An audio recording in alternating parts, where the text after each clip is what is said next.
ಮಾಜಿ ಮಸಾಲ. ಎಂತ ಅಡಿಗೆಯ ರುಚಿಯಾಗೋ ರಹಸ್ಯವು 20 ರೂಪಾಯಿ. ಜೆಡಿಎಸ್ ಪಾದಯಾತ್ರೆಯಲ್ಲಿ ದೊಡ್ಡ ಹೈಡ್ರಾಮಾನೇ ಕ್ರಿಯೇಟ್ ಆಗಿದೆ. ತಳ್ಳಾಟ, ನೂಕಾಟ, ಪೊಲೀಸರ ತಳ್ಳಾಟ ಇದೆಲ್ಲವೂ ಕೂಡ ಆಗಿದೆ. ಪೊಲೀಸರ ತಳ್ಳಾಟ ನೂಕಾಟದ ವೇಳೆ ನಿಖಿಲ್ ಕುಮಾರಸ್ವಾಮಿ ಅವರು ಕೆಳಗಡೆ ಬಿದ್ದು ಬಿಟ್ಟಿದ್ದಾರೆ.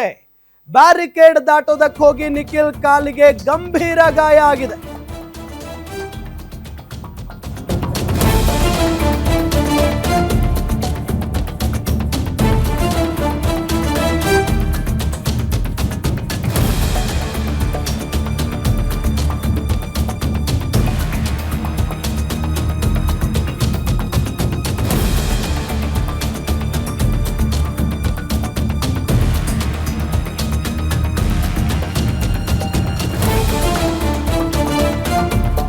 ಟೌನ್ಶಿಪ್ ವಿರುದ್ಧದ ಹೋರಾಟಕ್ಕೆ ಪೊಲೀಸರು ಅಡ್ಡಿಪಡಿಸಿರೋದು.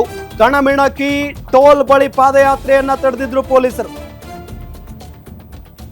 ಹೆಜ್ಜಾಲ ಬಳಿ ಹಾಕಿದ್ದ ಬ್ಯಾರಿಕೇಡ್ ನುಗ್ಗಿ ಬಂದಿದ್ರು ಹೋರಾಟಗಾರರು. ಕ್ರೈಸ್ಟ್ ಕಾಲೇಜು ಬಳಿ ರಸ್ತೆಗಳಿಗೆ ಬಸ್ಗಳನ್ನ ನಿಲ್ಲಿಸಿ ತಡೆ ಹಿಡಿಯಲಾಗಿದೆ.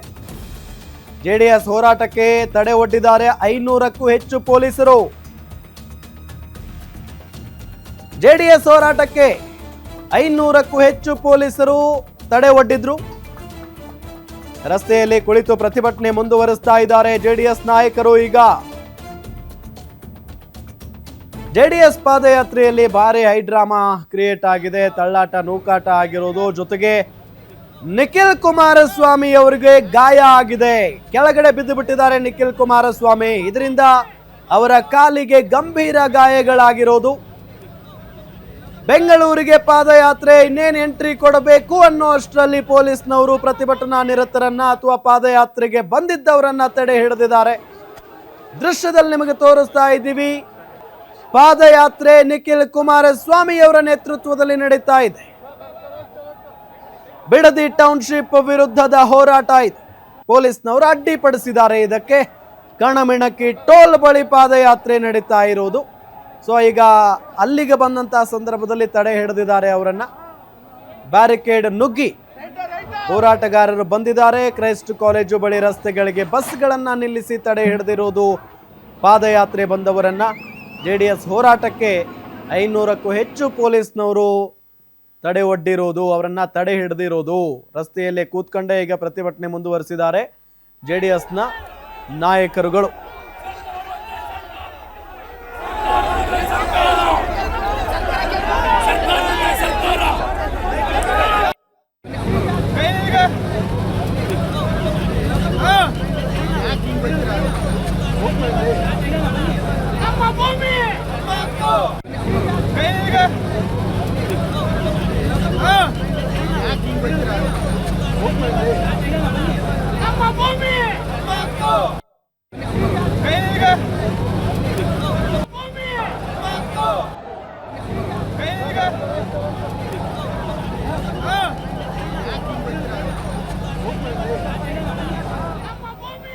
ಎಸ್, ಗಮನಿಸ್ತಾ ಇದ್ದೀವಿ ಯಾವ ರೀತಿಯಾಗಿ ನೂಕಾಟ ತಳ್ಳಾಟ ಆಗಿದೆ ಅಂತ ಹೇಳಿ.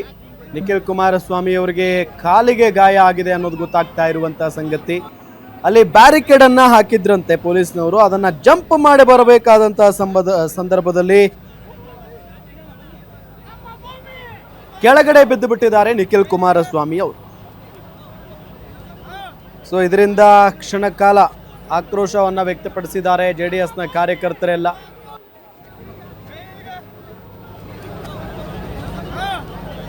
ಸೊ ಈಗಾಗಲೇ ಅಲ್ಲೇ ತಡೆ ಹಿಡಿದಿರೋದ್ರಿಂದ ರಸ್ತೆಯಲ್ಲೇ ಕೂತ್ಕೊಂಡ್ಬಿಟ್ಟಿದ್ದಾರೆ, ಪ್ರತಿಭಟನೆ ಮಾಡ್ತಾ ಇದ್ದಾರೆ ಜೆಡಿಎಸ್ನ ಕಾರ್ಯಕರ್ತರು. ಅನ್ಕಂಡಂಗಾಗಿದ್ರೆ ಇವತ್ತು ಅಲ್ಲೇ ಒಂದು ಹೋಟೆಲ್ನಲ್ಲಿ ತಂಗಬೇಕಾಗಿತ್ತು. 3 ದಿನಗಳ ಜೆಡಿಎಸ್ ಪಾದಯಾತ್ರೆ 2 ದಿನಕ್ಕೆ ಅಂತ್ಯ. ಪಾದಯಾತ್ರೆ ಬೆನ್ನಲ್ಲೇ ಜೆಡಿಎಸ್ನಿಂದ ಮತ್ತೊಂದು ಫೈಟ್. ಆಗಸ್ಟ್ 18ಕ್ಕೆ ಜೆಡಿಎಸ್ನಿಂದ ಮತ್ತೆ ಹೋರಾಟವನ್ನ ಮಾಡಲಾಗುತ್ತೆ. ಮಾಜಿ ಪ್ರಧಾನಿ ದೇವೇಗೌಡರ ನೇತೃತ್ವದಲ್ಲಿ ಪ್ರತಿಭಟನೆ ನಡೆಯಲಿದೆ. ಮಾಜಿ ಪ್ರಧಾನಿ ದೇವೇಗೌಡರ ನೇತೃತ್ವದಲ್ಲಿ ಅಂತ ಅಂದ್ರೆ ಸಾಕಷ್ಟು ಸಂಖ್ಯೆಯಲ್ಲಿ ಜನ ಸೇರುವಂತ ಸಾಧ್ಯತೆ ಇರುತ್ತೆ. ಬೆಂಗಳೂರಿನ ಫ್ರೀಡಂ ಪಾರ್ಕ್ನಲ್ಲಿ ಹೋರಾಟಕ್ಕೆ ಪ್ಲಾನ್ ಮಾಡ್ಕೊಂಡಿದೆ ಜೆಡಿಎಸ್. ಹೋರಾಟಕ್ಕೆ ಬರುವಂತೆ ನಿಖಿಲ್ ಕುಮಾರಸ್ವಾಮಿ ಕರೆಯನ್ನ ಕೊಟ್ಟಿದ್ದಾರೆ. 3 ದಿನಗಳ ಜೆಡಿಎಸ್ ಪಾದಯಾತ್ರೆ 2 ದಿನಕ್ಕೆ ಈಗ ಅಂತ್ಯಗೊಂಡಿರೋದು. ಯಾಕೆ ಅಂದ್ರೆ ಬೆಂಗಳೂರಿಗೆ ಎಂಟ್ರಿ ಕೊಡಬೇಕು ಅನ್ನುವಷ್ಟರಲ್ಲಿ ಪಾದಯಾತ್ರೆಗೆ ಬಂದಿದ್ದಂತ ಜೆಡಿಎಸ್ ಕಾರ್ಯಕರ್ತರನ್ನ ಅಲ್ಲೇ ಪೊಲೀಸ್ನವರು ತಡೆ ಹಿಡಿದು ಬಿಟ್ಟಿದ್ದಾರೆ. ಅಂದ್ಕೊಂಡಂಗಾಗಿದ್ರೆ ನಾಳೆ ಬೆಳಗ್ಗೆ ಬೆಂಗಳೂರಿನ ಫ್ರೀಡಂ ಪಾರ್ಕ್ನತ್ತ ಹೋರಾಟಗಾರರು ಬರಬೇಕಾಗಿತ್ತು. ಇದೇ ವಿಚಾರಕ್ಕೆ ಸಂಬಂಧಪಟ್ಟಂತೆ ಡೀಟೇಲ್ಸ್ ಕೊಡ್ತಾರೆ ನಮ್ಮ ಪೊಲಿಟಿಕಲ್ ರಿಪೋರ್ಟರ್ ದುರ್ಗೇಶ್ ನಾಯಕ್ ಸಂಪರ್ಕದಲ್ಲಿದ್ದಾರೆ. ದುರ್ಗೇಶ್, ನಿಖಿಲ್ ಕುಮಾರಸ್ವಾಮಿ ಅವ್ರಿಗೆ ಪೆಟ್ಟಾಗಿದೆ ಅನ್ನೋ ಮಾಹಿತಿ ಇದೆ, ಏನಾಗಿದೆ ಡೀಟೇಲ್ಸ್ ಕೊಡ್ತಾ ಹೋಗೋದಾದ್ರೆ? ಎಸ್ ರಾಮ, ಬೆಂಗಳೂರು ಪ್ರವೇಶ ಆಗ್ತಕ್ಕಂಥ ಜೆಡಿಎಸ್ ತಡೆದ್ರು. ಈ ಸಂದರ್ಭದಲ್ಲಿ ನಿಖಿಲ್ ಕುಮಾರಸ್ವಾಮಿ ಮತ್ತು ಜೆಡಿಎಸ್ ನಾಯಕರೊಂದಿಗೆ ಪೊಲೀಸರ ವಾಗ್ವಾದ ನಡೆಸುವಂತ ಕೆಲಸ ಆಯ್ತು. ಯಾಕಂದ್ರೆ ನಗರಕ್ಕೆ ಒಂದು ಜೆಡಿಎಸ್ ಪಾದಯಾತ್ರೆಗೆ ಅವಕಾಶವನ್ನ ಕೊಟ್ಟಿರಲಿಲ್ಲ. ಬೆಂಗಳೂರು ಗ್ರಾಮಾಂತರ ವ್ಯಾಪ್ತಿಯಲ್ಲಿ ಒಂದು ಹೋರಾಟಕ್ಕೆ ಅವಕಾಶವನ್ನ ಮಾಡಿಕೊಡ್ಲಾಗಿತ್ತು. ಆದ್ರೆ ಜೆಡಿಎಸ್ ಫ್ರೀಡಂ ಪಾರ್ಕ್ ವರೆಗೂ ಕೂಡ 3 ದಿನಗಳ ಹೋರಾಟವನ್ನ ಹಮ್ಮಿಕೊಂಡಿತ್ತು. ಒಂದಿಷ್ಟು ಏನು ಟ್ರಾಫಿಕ್ ಸಮಸ್ಯೆ ಆಗತ್ತೆ ಅನ್ನೋ ನಿಟ್ಟಿನಲ್ಲಿ 2 ದಿನಗಳ ಕಾಲ ಹೋರಾಟಕ್ಕೆ ಪೊಲೀಸರು ಅವಕಾಶವನ್ನು ಮಾಡಿಕೊಟ್ಟಿದ್ರು. ನಗರಕ್ಕೆ ಜಿಬಿಐ ವ್ಯಾಪ್ತಿಯಲ್ಲಿ ಹೋರಾಟಕ್ಕೆ ಅವಕಾಶ ನೀಡದೇ ಇರೋದ್ರಿಂದ ಜೆಡಿಎಸ್ ನಾಯಕರು ನಮಗೆ ವಿಧಾನಸೌಧದವರೆಗೂ ಕೂಡ ಅಂದ್ರೆ ಫ್ರೀಡಂ ಪಾರ್ಕ್ನವರೆಗೂ ಕೂಡ ಹೋರಾಟಕ್ಕೆ ಅವಕಾಶ ಕೊಡಿ ಅನ್ನೋ ನಿಟ್ಟಿನಲ್ಲಿ ಮಾತಿನ ಚಕಮಕಿಯನ್ನು ನಡೆಸಿದ್ರು. ಈ ಸಂದರ್ಭದಲ್ಲಿ ಪೊಲೀಸರು ಮತ್ತು ನಿಖಿಲ್ ಕುಮಾರಸ್ವಾಮಿ ಅವರ ಜೊತೆಗೆ ಒಂದಿಷ್ಟು ರೈತರ ಮುಖಂಡರ ಜೊತೆಗೆ ತಳ್ಳಾಟ ನೂಕಾಟ ಸಂದರ್ಭದಲ್ಲಿ ನಿಖಿಲ್ ಕುಮಾರಸ್ವಾಮಿ ಅವರು ಕೆಳಗೆ ಬೀಳ್ತಾರೆ. ಇಂತಹ ಸಂದರ್ಭದಲ್ಲಿ ಒಂದಿಷ್ಟು ಬಲಗಾಲಿಗೆ ನೋವಾಗಿದ್ದರಿಂದ ಅವರಿಗೆ ಒಂದಿಷ್ಟು ನೋವಾಗ್ತಿತ್ತು. ಈಗ ಅವರು ಸುಧಾರಿಸಿಕೊಂಡಿದ್ದಾರೆ. ಮತ್ತೆ ಹೋರಾಟಕ್ಕೆ ಕೂಡ ಕರೆಯನ್ನು ಕೊಟ್ಟಿರುವಂತದ್ದು ಏನು 18ನೇ ತಾರೀಕು ಫ್ರೀಡಂ ಪಾರ್ಕ್ ನಲ್ಲಿ ದೇವೇಗೌಡರ ನೇತೃತ್ವದಲ್ಲಿ ದೊಡ್ಡ ಮಟ್ಟದ ಮತ್ತೊಂದು ಹೋರಾಟಕ್ಕೆ ಈಗ ಜೆಡಿಎಸ್ ಕರೆಯನ್ನ ಕೊಟ್ಟಿದೆ. ರಾಜ್ಯ ಸರ್ಕಾರ ಈ ಒಂದು ಯೋಜನೆಯನ್ನ ಕೈ ಬಿಡುವವರೆಗೂ ಕೂಡ ನಮ್ಮ ಹೋರಾಟ ನಿಲ್ಲಲ್ಲ. ಹೀಗಾಗಿ ಫ್ರೀಡಂ ಪಾರ್ಕ್ ನಲ್ಲಿ ದೇವೇಗೌಡರ ನೇತೃತ್ವದಲ್ಲಿ ಹೋರಾಟಕ್ಕೆ ಕರೆಯನ್ನ ನೀಡಲಾಗಿದ್ದು, ಸಾವಿರಾರು ಸಂಖ್ಯೆಯಲ್ಲಿ ರೈತರು ಸೇರ್ಬೇಕು ಅನ್ನೋ ನಿಟ್ಟಿನಲ್ಲಿ ನಿಖಿಲ್ ಕುಮಾರಸ್ವಾಮಿ ಅವರು ಕರೆಯನ್ನ ಕೊಟ್ಟಿರುವಂತದ್ದು.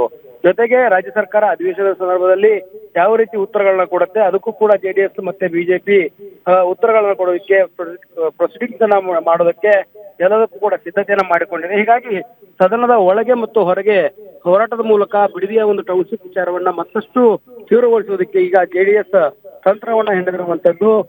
ಸರ್ಕಾರ ಯೋಜನೆಯನ್ನ ಕೈ ಬಿಡುವವರೆಗೂ ಕೂಡ ಹೋರಾಟ ನಿರಂತರವಾಗಿ ಮಾಡ್ತೇವೆ ಅನ್ನುವಂಥ ಸಂದೇಶವನ್ನ ಕೊಟ್ಟಿರುವಂತದ್ದು. ರಾಮ್, ಓಕೆ, ಥ್ಯಾಂಕ್ ಯು ತಮ್ಮೆಲ್ಲ ಮಾಹಿತಿಗಾಗಿ ದುರ್ಗೇಶ್.